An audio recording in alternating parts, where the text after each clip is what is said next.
Trump పిచ్చి పీక్స్కు చేరింది.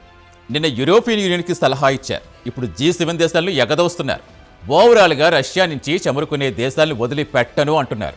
ఇప్పటికే ఇదే కారణంతో భారత్పై 50% టారిఫ్లు విధించారు.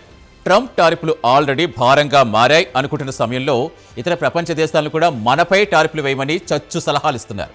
ఇప్పటికే రష్యాపై ఆంక్షలు విధించిన అమెరికా రష్యా నుంచి భారీ మొత్తంలో చమురు కొనుగోలు చేస్తున్న భారత్, చైనాలను టార్గెట్ చేస్తుంది. తాను టారిఫ్లు వెయ్యటమే కాకుండా EU, G7 దేశాలతో కూడా అదే పని చేయించే పనిలో పడ్డారు ట్రంప్.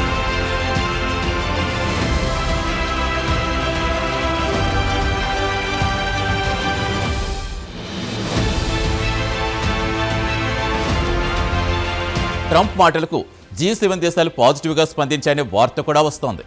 అంతకుముందు EU దేశాల్లో భారత్పై టారిఫ్ వేయడంపై భిన్నాభిప్రాయాలు వచ్చాయి.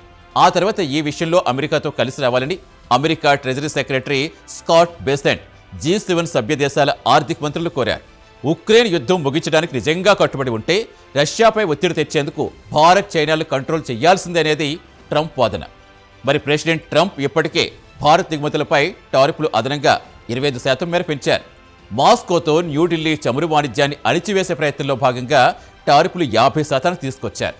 ఈ నిర్ణయం అమెరికా, భారత్ సంబంధాలను, సంక్లిష్టమైన వాణిజ్య చర్చలను దెబ్బతీస్తుంది. అయితే బీజింగ్తో సున్నితమైన వాణిజ్య సంధిని కాపాడుకోవాల్సిన అవసరం ఉందంటూ ట్రంప్ చైనా దిగుమతులపై కొత్తగా సుంకాలు విధించలేదు. భారత్పై మాత్రం EU, G7 దేశాలతో కూడా టారిఫ్ వేయాలని ప్రయత్నిస్తున్నారు. G7 దేశాల జాబితాలో Canada, France, Germany, Italy, Japan, UK, America దేశాలున్నాయి. G7 అంటే అభివృద్ధి చెందిన దేశాల కూటమి. EU ఎటు టారిఫ్ వేస్తుందనే క్లారిటీ ఇవ్వలేదు. G7 దేశాలైనా టారిఫ్లు విధిస్తే భారత్పై ఒత్తిడి తేవచ్చనేది ట్రంప్ ఆలోచన. ఉక్రెయిన్ యుద్ధం ముగించేందుకు నిజంగా కట్టుబడి ఉంటే రష్యాపై ఒత్తిడి తెచ్చేందుకు ముందుకు రావాలని, టారిఫ్లు విధించాలని అమెరికా వాణిజ్య మంత్రులు అంటున్నారు. కానీ అసలు రష్యా యుద్ధం ఎందుకు మొదలైంది?